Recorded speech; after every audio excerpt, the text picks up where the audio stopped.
Good evening বন্ধুরা। আজকে আমি লাই পাতা দিয়ে চিকেন নিয়ে আসছি তোমাদের সামনে রান্না। আর তোমরা যদি আমার চ্যানেলের রান্নার ব্লগ দেখে ভালোবাসো তাহলে চ্যানেলটাকে লাইক শেয়ার সাবস্ক্রাইব করে দিবে। আর যদি ফেসবুক থেকে দেখছো তাহলে ফলো করে দিবে প্লিজ। এখন কড়াই গরম হওয়ার পর তেল দিলাম। তেল গরম হওয়ার পর এখানে গোটা গরম মশলা দিব,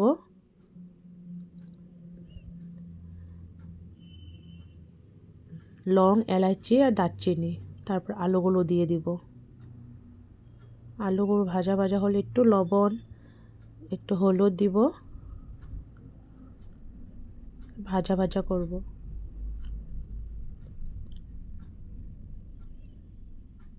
তোমরা চ্যানেলটাকে ফলো করে দিবে ফেসবুক থেকে দেখলে, আর ইউটিউব থেকে দেখলে সাবস্ক্রাইব করে দিবে, তাহলে আমার চ্যানেলটা একটু আগে যাবে। তোমাদের সাপোর্ট ছাড়া কিছু হবে না। এখন আদা আর রসুন ছেঁচে দিয়ে দিয়েছি, পেস্ট করিনি।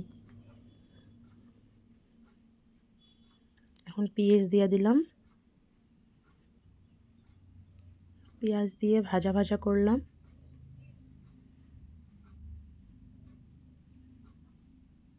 বেশি ভাজবো না, হালকা ভাজার পর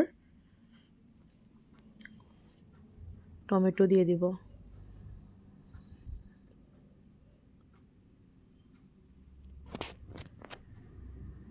সব হালকা হালকা ভাজা হলে এখন মাংস দিয়ে দিব। মাংস আগের থেকে ম্যারিনেট করে রেখেছিলাম। মাংসতে দিয়েছিলাম ধনিয়ে, মরিচ গুঁড়ো, ধনে গুঁড়ো আর জিরের গুঁড়ো আর হালকা গরম মশলা আর কালো মরিচের গুঁড়া, তেজপাতা, বাস এতটুকু দিয়ে হলদি, লবণ আর হালকা তেল দিয়ে এটা মেখে রেখে দিয়েছিলাম প্রায় আধা ঘন্টা। এখন রান্নার সময় ফ্রিজ থেকে ভার করে দিয়ে দিলাম।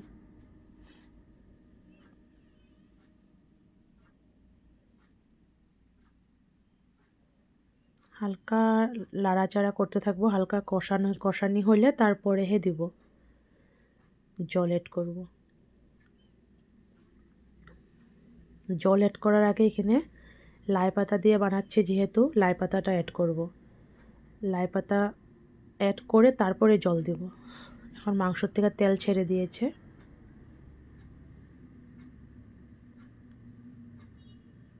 কষানি প্রায় হয়ে গেছে আমার।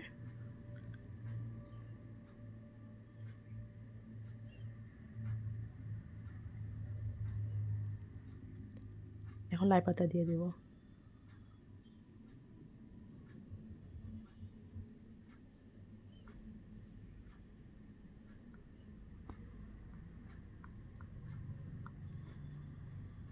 লাই পাতার থেকে তো জল ভাড়ায় একটু, তার জন্য আগে জল দিইনি। লাই পাতাটা দিয়ে কতটুকু জল ভাড়ায় দেখে তারপরে দিলাম। আলুগুলো বেশি বড় বড় হয়ে গেছিলো, তার জন্য কেটে কেটে ছোটো করে দিলাম হাতা দিয়েই, চিনি দিয়ে।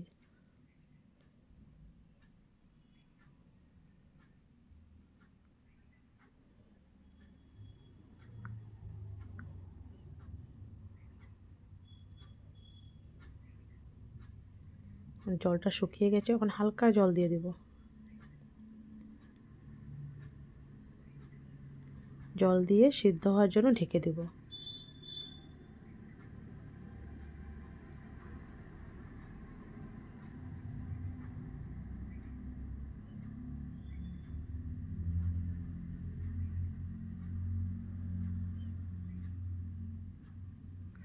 বাস এখন মাখা মাংস রেডি। Thank you.